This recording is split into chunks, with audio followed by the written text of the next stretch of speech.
Quand le ciel du Sertão brésilien déverse sa fureur, la terre assoiffée se transforme en un piège mortel. Pour le village isolé de Val da Esperança, une inondation soudaine a coupé tout lien avec le monde, emprisonnant ses habitants entre des murs d'eau et de boue. Alors que le désespoir grandissait, un vieil homme et son faucon sont devenus le dernier fil reliant la communauté à la survie. Ceci est l'histoire de Joachim, un fauconnier, et de Trovão, son oiseau, qui ont défié les cieux pour devenir le seul espoir. Si les récits de courage face à la fureur de la nature vous inspirent, n'oubliez pas de liker et de vous abonner. Joachim était un homme né de la terre aride et du ciel infini du Sertão de Ceará. Sa silhouette, noueuse comme les branches d'un vieux juazeiro, se découpait chaque matin sur l'horizon naissant de la Chapada do Araripe. À 70 ans, son visage était une carte géographique de sa vie, chaque ride un chemin de poussière, chaque pli au coin de ses yeux un souvenir de soleil implacable et de rares pluies bienfaisantes. Il vivait dans une petite maison en pisé blanchi à la chaux, légèrement à l'écart du cœur de Val da Esperança, un village qui portait bien mal son nom en cette saison sèche. La vallée n'était qu'une cuvette de terre craquelée, où la végétation de la Caatinga, résiliente et épineuse, attendait, tout comme les hommes, la promesse de l'eau. Joachim n'était pas un fermier comme les autres. Il était le dernier falco-héros de la région, le dépositaire d'un art ancestral transmis de père en fils, une tradition qui semblait aussi déplacée dans le monde moderne que les légendes de l'Ampiao et des Cangaceiro. Pour les jeunes du village, avec leurs téléphones satellites et leurs motos pétaradantes, le vieil homme et son oiseau étaient une curiosité, un vestige d'un passé romantique mais révolu. Ils ne voyaient pas la discipline de fer, la patience infinie et la connexion quasi mystique qui liait l'homme à la bête. Son compagnon, son âme sœur ailée, était Trovão, un magnifique faucon pèlerin. Son nom, Tonnerre, était un hommage à la force soudaine et irrésistible des tempêtes du Sertão. Joachim l'avait reçu en héritage, un oisillon fragile confié par son père sur son lit de mort. « La terre nous donne de quoi vivre, mais le ciel nous donne la perspective », lui avait dit son père. « Cet oiseau est ton lien avec le ciel. Respecte-le, et il te le rendra au centuple. » Joachim avait tenu cette promesse. Il avait passé des années à forger un lien avec Trovão, un lien qui dépassait la simple relation entre un dresseur et un animal. C'était une symbiose. Dans le silence de leur matinée, Joachim comprenait les humeurs de Trovão au moindre frémissement de ses plumes, et l'oiseau semblait lire les pensées de son maître avant même qu'un ordre ne soit sifflé. Quand Joachim lançait Trovão dans le ciel, le gant de cuir épais soudainement léger sur son bras, il ressentait une bouffée de liberté pure, voyant le monde à travers les yeux perçants de son faucon, un panorama de crêtes, de vallées et de secrets que seuls les oiseaux connaissaient. Trovão n'était pas enchaîné à lui, il revenait par choix, par instinct, par un attachement forgé dans la confiance et des milliers d'heures de vol partagés. Le village de Val da Esperança, malgré son nom optimiste, vivait sur le fil du rasoir. Son existence dépendait entièrement de la saison des pluies. Trop peu de pluie, et la famine menaçait. Trop de pluie, trop vite, et la rivière qui leur donnait la vie pouvait devenir une furie destructrice. Le village était une impasse géographique, accessible par une unique route de terre qui serpentait à travers les collines et traversait le lit de la rivière sur un pont de bois et d'acier que le grand-père de Joachim avait aidé à construire. Ce pont était leur cordon ombilical, leur seule connexion au monde extérieur, au village de Serra Alta perché sur le plateau à 50 km de là. Chaque année, avant les premières pluies, les anciens du village levaient des yeux inquiets vers le ciel, se demandant quelle serait la nature de la bénédiction ou de la malédiction à venir. Cette année, l'air était différent. La sécheresse avait été plus longue, la chaleur plus suffocante. Joachim le sentait dans ses os, dans la façon dont la poussière collait à sa peau, dans le silence anormal des insectes. Il regardait Trovão, perché sur son perchoir, et voyait l'oiseau agité, scrutant l'horizon avec une intensité inhabituelle. Les nuages qui commençaient à s'amonceler n'étaient pas les nuages cotonneux et prometteurs des pluies douces. Ils étaient sombres, violents, de la couleur de l'ardoise et de la colère. « Ella vem comme reva » murmura Joachim à son oiseau. « Elle vient avec rage. » La terre attendait l'eau, mais Joachim craignait que cette fois, le ciel ne leur offre une noyade plutôt qu'un baptême.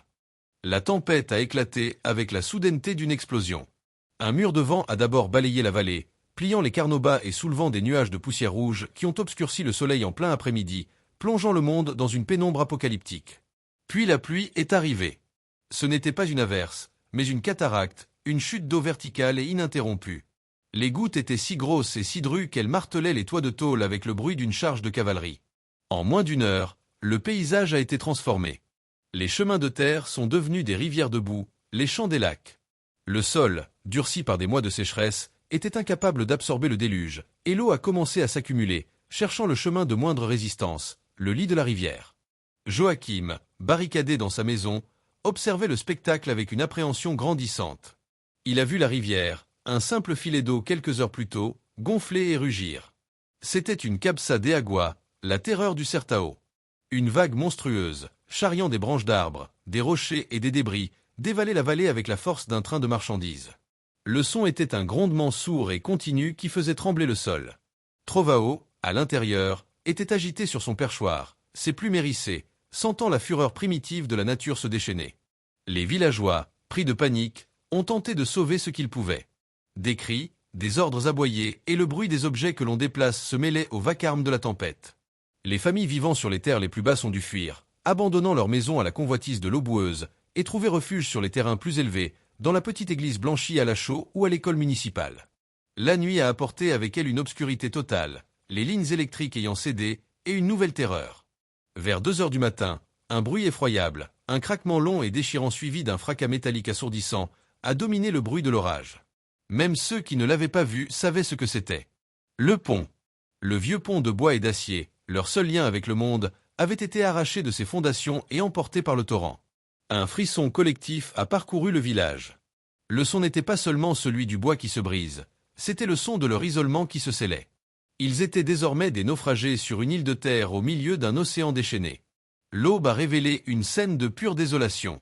La pluie s'était calmée, se transformant en un crachin persistant, mais la vallée était un lac de boue marron et tourbillonnant. Des toits de maisons émergeaient à peine de l'eau. Le bétail avait été emporté.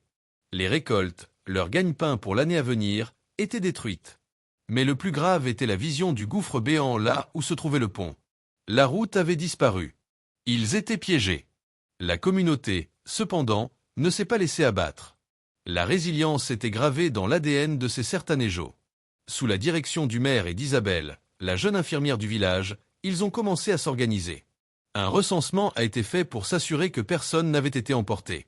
Un inventaire des vivres et de l'eau potable a été dressé. Les familles se sont regroupées, partageant le peu qui leur restait. Joachim, sa propre maison ayant été épargnée car située légèrement en hauteur, a rejoint les autres, Trovao toujours sur son bras. Il a partagé son savoir ancestral, montrant aux plus jeunes comment construire des filtres à eau rudimentaires avec du sable et du charbon, comment identifier les signes d'affaiblissement des structures endommagées. Il était une présence silencieuse mais solide, un rocher de calme dans la tempête. Mais alors que les jours passaient et que l'eau commençait à se retirer lentement, une nouvelle peur, plus insidieuse que la montée des eaux, a commencé à s'installer. C'était la peur de l'imprévu, la peur de ce qui se passerait si une véritable urgence médicale survenait. Ils étaient seuls, et l'aide semblait à des mondes de distance. La peur qui hantait les esprits de Val da Esperança a pris un visage et un nom au 3e jour de leur isolement. Tiago, le fils de 8 ans de la famille Silva, était un garçon intrépide, avec des yeux vifs et une curiosité insatiable. Il avait passé les 2 jours précédents à aider, transportant de petits objets, courant partout pour livrer des messages entre les abris, essayant de se rendre utile avec l'énergie débordante de l'enfance. Sa mère, Elena, lui avait dit 100 fois de faire attention où il mettait les pieds, dans ce chaos de débris et de boue. Dans l'agitation, alors qu'il aidait son père à sortir un vieux coffre en bois de la zone inondée près de leur maison, il avait senti une piqûre vive à la cheville. Pensant à une écharde ou à un morceau de fil de fer barbelé, il avait grimacé et continué son travail, trop fier pour se plaindre. Ce n'est que tard dans la soirée, alors qu'ils étaient entassés avec 2 autres familles dans la petite sacristie de l'église, qu'il a commencé à se sentir mal. Une douleur brûlante irradiait de sa cheville, remontant le long de sa jambe. Il frissonnait violemment malgré la chaleur moite. Elena a soulevé la jambe de son pantalon et a poussé un cri d'horreur étouffé. Autour de 2 petites perforations presque invisibles, la peau était enflée, violacée et chaude au toucher. Ce n'était pas une éraflure. C'était une morsure. Et dans le Certao, une morsure de ce type ne signifiait qu'une chose. La panique s'est emparée d'elle. Elle et son mari, Marco, ont enveloppé Tiago dans une couverture et se sont précipités à travers le village dévasté jusqu'au dispensaire, leur seul espoir. Isabelle, l'infirmière, travaillait à la lueur d'une lampe à pétrole, son visage déjà marqué par la fatigue de 72 heures de travail ininterrompu. Elle a immédiatement reconnu les signes. L'édème progressif, la décoloration de la peau, la fièvre galopante. Jararaca, a-t-elle murmuré, son diagnostic confirmant les pires craintes des parents. Le venin de ce serpent était un cocktail mortel qui attaquait le sang et les tissus, provoquant des hémorragies internes et une nécrose dévastatrice. Le seul remède était un antivenin spécifique, administré rapidement et en quantité suffisante. Le visage d'Isabelle s'est crispé. Elle s'est tournée vers la petite armoire métallique qui contenait ses fournitures les plus critiques. Elle l'a ouverte, ses mains cherchant frénétiquement parmi les flacons et les boîtes. Elle en a sorti une petite boîte en carton. Ses épaules se sont affaissées. « J'en ai une dose, dit-elle, sa voix à peine un murmure. Une seule. Et elle a expiré il y a 2 mois. » Marco, le père de Tiago, un homme dont les mains pouvaient tordre le fer, s'est agrippé à cette lueur d'espoir. « Donnez-la lui.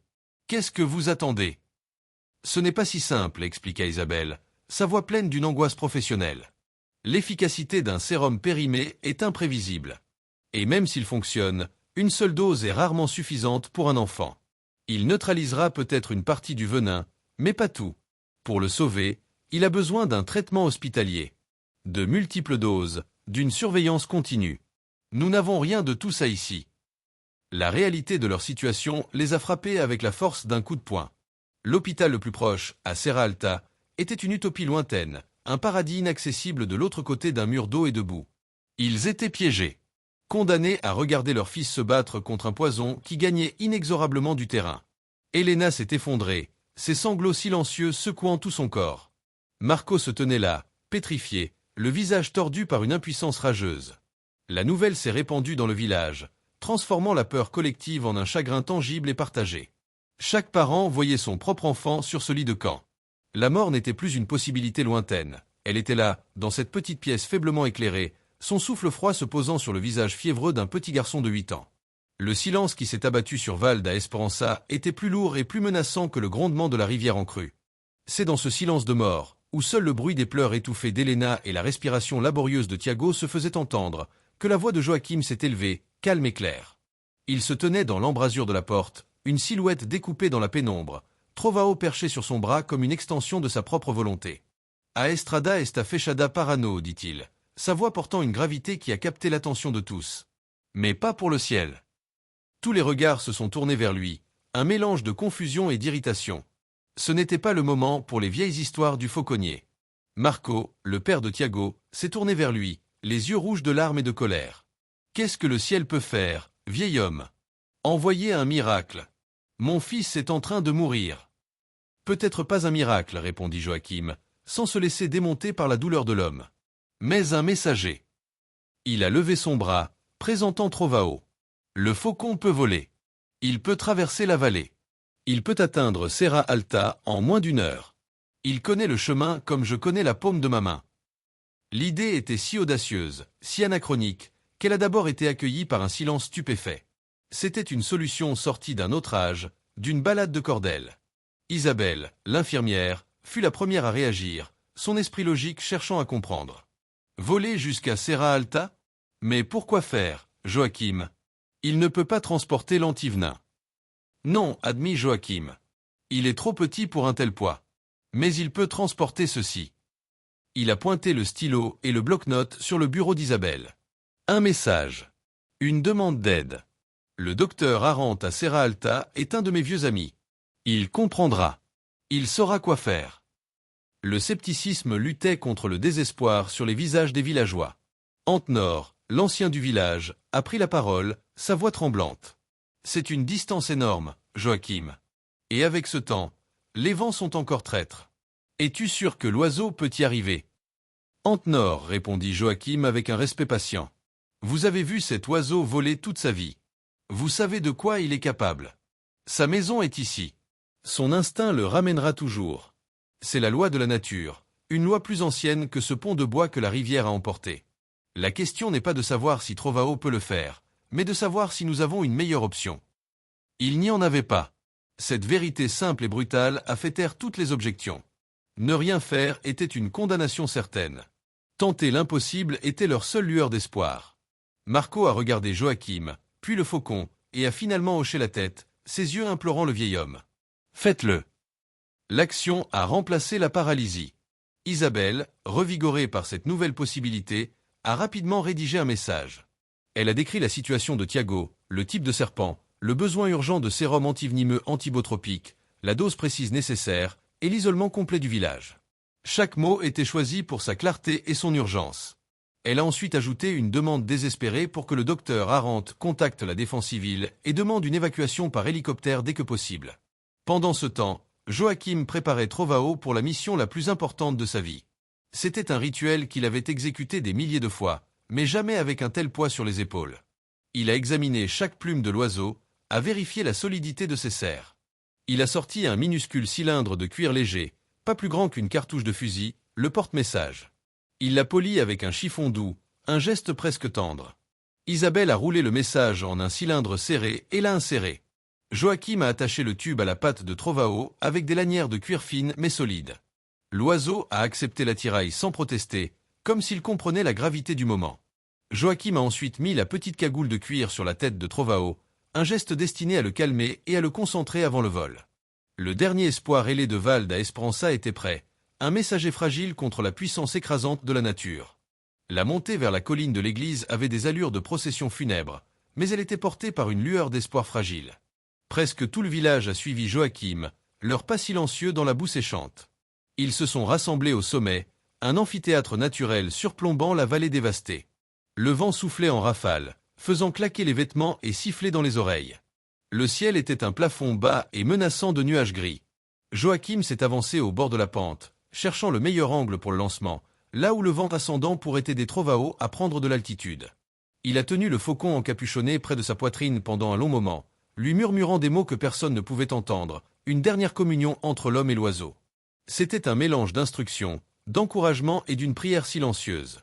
Il a levé son bras ganté, le positionnant face au vent, dans la direction de Serra Alta.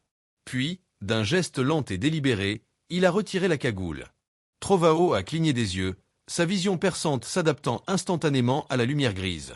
Sa tête a pivoté, scannant l'horizon avec une vitesse incroyable, ses pupilles se dilatant et se contractant alors qu'il cartographiait le paysage, le vent, les menaces et la destination.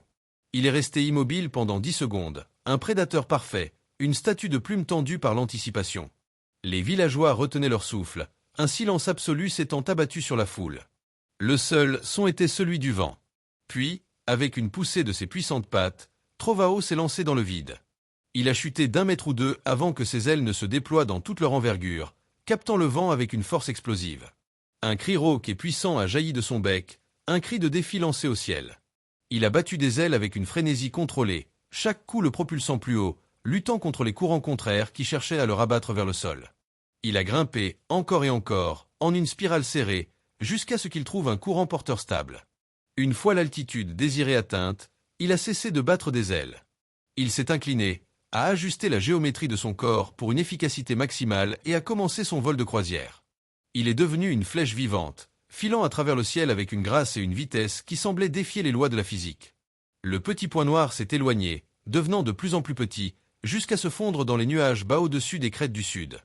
Il était parti. Le vol était un voyage épique à travers un monde hostile. En dessous de lui, la vallée n'était qu'une cicatrice de boue. Il a vu des troupeaux de bétail échoués sur de petites îles de terre, des maisons détruites, la route principale transformée en un canyon sinueux. Rien de tout cela ne l'a distrait. Son esprit était un compas, son instinct une carte. Il a navigué non seulement par la vue, mais par une connaissance innée du terrain, des champs magnétiques de la Terre, de la position d'un soleil qu'il ne pouvait pas voir mais qu'il pouvait sentir. Il a affronté des rafales de vent qui l'ont fait chuter de plusieurs dizaines de mètres, mais il a toujours corrigé sa trajectoire, revenant obstinément à son cap. Il a été harcelé par un couple de caracara agressifs, mais il les a semés par une accélération fulgurante. Après ce qui a semblé une éternité pour ceux qui attendaient, mais qui ne fut qu'un peu plus de 40 minutes pour l'oiseau, la topographie a changé. Les collines sont devenues plus escarpées, le terrain plus sec. Il a reconnu la silhouette familière du plateau de Serra Alta. Sa destination était proche. Il a commencé sa descente, non pas vers le village lui-même, mais vers un point précis à sa périphérie, le jardin luxuriant du docteur Arendt. C'était un havre de paix qu'il avait visité des dizaines de fois avec Joachim, un lieu associé au repos et à la nourriture. Son instinct de retour n'était pas seulement lié à son nid à Val d'Esperança, mais aussi à ce perchoir secondaire. Il s'est posé avec une précision chirurgicale sur la balustrade d'un pigeonnier vide, a secoué ses plumes et a poussé un cri, annonçant son arrivée. Le docteur Arendt est sorti de sa maison, alerté par le son familier. En voyant le faucon de son ami, le messager épuisé mais triomphant, il a compris que le temps était compté. Le premier vol était terminé. La première moitié de la mission était accomplie. À Val d'Esperança, l'euphorie du départ de Trovao s'est rapidement muée en une attente angoissante, un purgatoire d'incertitude. Le temps, qui avait semblé s'accélérer pendant la tempête, a ralenti jusqu'à devenir presque immobile. Chaque minute qui passait était une victoire pour le venin qui se propageait dans le corps de Thiago. Le village entier était suspendu à un fil invisible, un fil de vie tendu sur 50 km de ciel orageux. Joachim était retourné au dispensaire, s'asseyant sur une chaise en bois dans un coin, son visage calme et impénétrable. Il ne parlait pas, il ne priait pas visiblement. Il attendait. Sa sérénité apparente était une source de force pour certains, mais une source d'irritation pour d'autres. Comment pouvait-il être si calme alors qu'un enfant était en train de mourir? Mais ce n'était pas de l'indifférence. C'était une foi absolue. Pas une foi en un Dieu distant, mais une foi en son partenaire, en Trovao.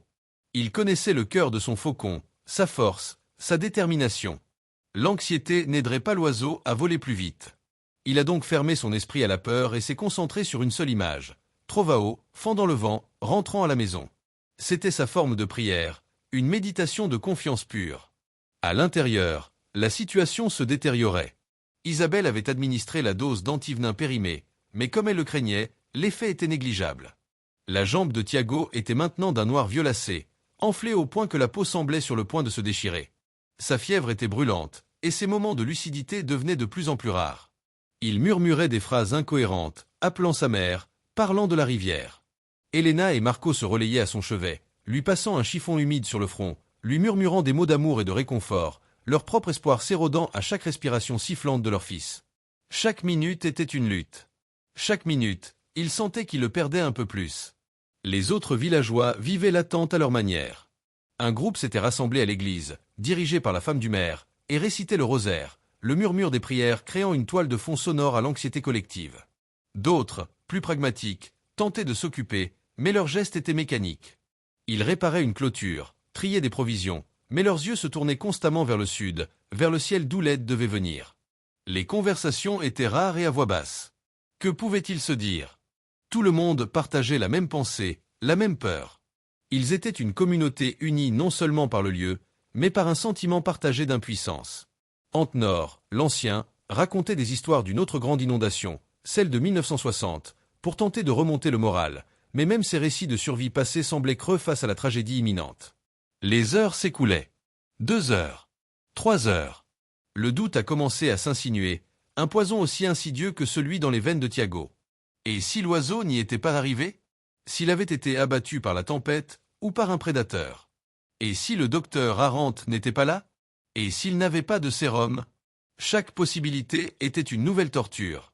Marco, le père de Thiago, est sorti du dispensaire, incapable de supporter plus longtemps la vue de son fils souffrant. Il a trouvé Joachim, toujours assis, immobile. « Combien de temps, Joachim ?» a-t-il demandé, sa voix brisée. « Combien de temps cela prend-il » Le vol aller, le temps de préparer la réponse, le vol retour. « Au moins 3 heures, peut-être 4 avec ce vent, » répondit Joachim sans le regarder, ses yeux fixés sur l'horizon. « Il faut avoir la foi, Marco. » Mais la foi était une denrée rare et précieuse. Le soleil commençait déjà à décliner, et avec lui, l'espoir. C'est alors, au moment où le désespoir était le plus profond, qu'un cri a percé le silence. Un jeune homme, posté sur le clocher de l'église avec une paire de jumelles, hurlait de toutes ses forces, sa voix pleine d'une incrédulité joyeuse. « Il revient. Je le vois. Il revient. » Le cri du guetteur a eu l'effet d'une décharge électrique. L'apathie qui s'était emparée de Val à Esperança s'est brisée en un instant. Les gens sont sortis en courant de l'église, des abris, du dispensaire. Tous les visages se sont tournés vers le ciel du sud, plissant les yeux pour apercevoir ce qui n'était encore qu'un point minuscule, un grain de poivre jeté sur une toile grise. Le cœur de Marco a bondi dans sa poitrine. Il a attrapé le bras de Joachim, qui s'était enfin levé, une lueur intense dans le regard. « Est-ce lui ?» a-t-il demandé, sa voix un mélange de prière et de doute. Joachim n'a pas répondu. Il a porté 2 doigts à ses lèvres et a émis un sifflement perçant, une note aiguë et prolongée qui était sa signature, le rappel. Le point dans le ciel a immédiatement changé de trajectoire. Il a cessé son approche en ligne droite et a commencé à descendre en une large spirale, répondant à l'appel de son maître. Il n'y avait plus de doute. C'était Trovao. Un murmure de soulagement a parcouru la foule, un son presque aussi puissant que le grondement de la rivière quelques jours plus tôt. Il avait réussi. Il était revenu. Le faucon a semblé grandir à une vitesse prodigieuse alors qu'il se rapprochait. Son vol était différent de celui de l'allée. Il était plus lourd, moins agile. On sentait l'épuisement de la double traversée contre le vent. Mais sa détermination était intacte. Il a ignoré la foule en dessous, ses yeux fixés sur un seul point, le gant de cuir levé de Joachim.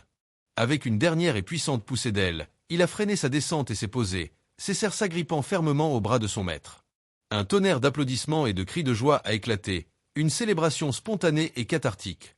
Mais le silence est revenu aussi vite qu'il avait été rompu. Tous les yeux étaient maintenant fixés sur la patte de Trovao. Le soulagement de son retour était maintenant remplacé par une tension insoutenable. Avaient-ils rapporté ce qu'ils espéraient? Attaché à ses pattes, il y avait un petit paquet, soigneusement enveloppé dans une pièce de toile cirée pour le protéger des éléments. Il était plus grand et plus lourd que le simple message qu'il avait emporté. C'était un signe d'espoir. Avec une précaution infinie, comme s'il manipulait l'objet le plus précieux au monde, Joachim a détaché le paquet. Ses doigts, bien que ridés et usés, se mouvaient avec la précision d'un chirurgien. Il a tendu le paquet à Isabelle, qui avait couru pour le rejoindre, son visage pâle d'anticipation. Elle a déchiré l'emballage. À l'intérieur, protégées par une épaisse couche de coton, se trouvaient 2 petites fioles en verre remplies d'un liquide ambré. L'antivenin. À côté, un mot du docteur Arendt, griffonné à la hâte. Joachim, mon ami. Voici tout ce que j'ai pu rassembler. 2 doses concentrées. La première tout de suite, la seconde dans 4 heures. J'ai alerté la défense civile. Ils enverront un hélicoptère dès que le temps le permettra, probablement demain à l'aube. Tenez bon. Que Dieu vous garde. Arendt. Isabelle n'a pas attendu. Vite, a-t-elle crié, et elle s'est mise à courir vers le dispensaire, le paquet serré contre sa poitrine. Marco et Elena l'ont suivi, trébuchant presque dans leur hâte. La foule s'est écartée pour les laisser passer, un silence respectueux s'installant à nouveau. Joachim est resté sur la colline, détachant doucement les lanières de cuir de Trovao, le libérant de son fardeau. Il a sorti un morceau de viande séchée de sa sacoche et l'a offert à l'oiseau, qu'il a dévoré avec avidité. « Bom trabalho, me guerrero » a murmuré le vieil homme. « Bon travail, mon guerrier » Au dispensaire, Isabelle a travaillé avec une efficacité redoutable. Elle a rempli une seringue, a désinfecté une zone sur la cuisse de Thiago et a injecté la première dose du sérum salvateur. Puis, une nouvelle attente a commencé, la plus cruciale de toutes. Pendant près d'1 heure, il ne s'est rien passé. Le garçon était toujours en proie à la fièvre et au délire. La peur commençait à revenir. Et puis, un changement. Un frisson a parcouru le corps de Thiago, un frisson différent, non pas de fièvre, mais comme si son corps luttait et commençait à gagner. Lentement, la respiration du garçon est devenue moins rauque. La teinte violacée de sa peau a commencé à s'estomper légèrement. Vers le soir, alors qu'Isabelle s'apprêtait à lui donner la seconde dose, Thiago a ouvert les yeux. Il était faible, sa voix un simple filet d'air, mais il a regardé sa mère et a murmuré « Mae ». C'était le plus beau mot qu'Elena ait jamais entendu. La réponse du ciel était arrivée, non pas dans un éclair de lumière divine, mais dans 2 petites fioles de verre, livrées par le plus improbable des anges gardiens. Le cri du guetteur a eu l'effet d'une décharge électrique. L'apathie qui s'était emparée de Val à Esperança s'est brisée en un instant. Les gens sont sortis en courant de l'église, des abris, du dispensaire. Tous les visages se sont tournés vers le ciel du sud, plissant les yeux pour apercevoir ce qui n'était encore qu'un point minuscule, un grain de poivre jeté sur une toile grise. Le cœur de Marco a bondi dans sa poitrine. Il a attrapé le bras de Joachim, qui s'était enfin levé, une lueur intense dans le regard. « Est-ce lui » a-t-il demandé, sa voix un mélange de prière et de doute. Joachim n'a pas répondu. Il a porté 2 doigts à ses lèvres et a émis un sifflement perçant, une note aiguë et prolongée qui était sa signature, le rappel. Le point dans le ciel a immédiatement changé de trajectoire. Il a cessé son approche en ligne droite et a commencé à descendre en une large spirale, répondant à l'appel de son maître. Il n'y avait plus de doute. C'était Trovao. Un murmure de soulagement a parcouru la foule, un son presque aussi puissant que le grondement de la rivière quelques jours plus tôt. Il avait réussi. Il était revenu. Le faucon a semblé grandir à une vitesse prodigieuse alors qu'il se rapprochait. Son vol était différent de celui de l'allée. Il était plus lourd, moins agile. On sentait l'épuisement de la double traversée contre le vent. Mais sa détermination était intacte. Il a ignoré la foule en dessous, ses yeux fixés sur un seul point, le gant de cuir levé de Joachim. Avec une dernière et puissante poussée d'aile, il a freiné sa descente et s'est posé, ses serres s'agrippant fermement au bras de son maître. Un tonnerre d'applaudissements et de cris de joie a éclaté, une célébration spontanée et cathartique. Mais le silence est revenu aussi vite qu'il avait été rompu. Tous les yeux étaient maintenant fixés sur la patte de Trovao. Le soulagement de son retour était maintenant remplacé par une tension insoutenable. Avaient-ils rapporté ce qu'ils espéraient? Attaché à ses pattes, il y avait un petit paquet, soigneusement enveloppé dans une pièce de toile cirée pour le protéger des éléments. Il était plus grand et plus lourd que le simple message qu'il avait emporté. C'était un signe d'espoir. Avec une précaution infinie, comme s'il manipulait l'objet le plus précieux au monde, Joachim a détaché le paquet. Ses doigts, bien que ridés et usés, se mouvaient avec la précision d'un chirurgien. Il a tendu le paquet à Isabelle, qui avait couru pour le rejoindre, son visage pâle d'anticipation. Elle a déchiré l'emballage. À l'intérieur, protégées par une épaisse couche de coton, se trouvaient 2 petites fioles en verre remplies d'un liquide ambré. L'antivenin. À côté, un mot du docteur Arendt, griffonné à la hâte. Joachim, mon ami. Voici tout ce que j'ai pu rassembler. 2 doses concentrées. La première tout de suite, la seconde dans 4 heures. J'ai alerté la défense civile. Ils enverront un hélicoptère dès que le temps le permettra, probablement demain à l'aube. Tenez bon. Que Dieu vous garde. Arendt. Isabelle n'a pas attendu. Vite, a-t-elle crié, et elle s'est mise à courir vers le dispensaire, le paquet serré contre sa poitrine. Marco et Elena l'ont suivi, trébuchant presque dans leur hâte. La foule s'est écartée pour les laisser passer, un silence respectueux s'installant à nouveau. Joachim est resté sur la colline, détachant doucement les lanières de cuir de Trovao, le libérant de son fardeau. Il a sorti un morceau de viande séchée de sa sacoche et l'a offert à l'oiseau, qu'il a dévoré avec avidité. « Bom trabalho, me guerrero » a murmuré le vieil homme. « Bon travail, mon guerrier » Au dispensaire, Isabelle a travaillé avec une efficacité redoutable. Elle a rempli une seringue, a désinfecté une zone sur la cuisse de Thiago et a injecté la première dose du sérum salvateur. Puis, une nouvelle attente a commencé, la plus cruciale de toutes. Pendant près d'1 heure, il ne s'est rien passé. Le garçon était toujours en proie à la fièvre et au délire. La peur commençait à revenir. Et puis, un changement. Un frisson a parcouru le corps de Thiago, un frisson différent, non pas de fièvre, mais comme si son corps luttait et commençait à gagner. Lentement, la respiration du garçon est devenue moins rauque. La teinte violacée de sa peau a commencé à s'estomper légèrement. Vers le soir, alors qu'Isabelle s'apprêtait à lui donner la seconde dose, Thiago a ouvert les yeux. Il était faible, sa voix un simple filet d'air, mais il a regardé sa mère et a murmuré « Mae ». C'était le plus beau mot qu'Elena ait jamais entendu. La réponse du ciel était arrivée, non pas dans un éclair de lumière divine, mais dans 2 petites fioles de verre, livrées par le plus improbable des anges gardiens.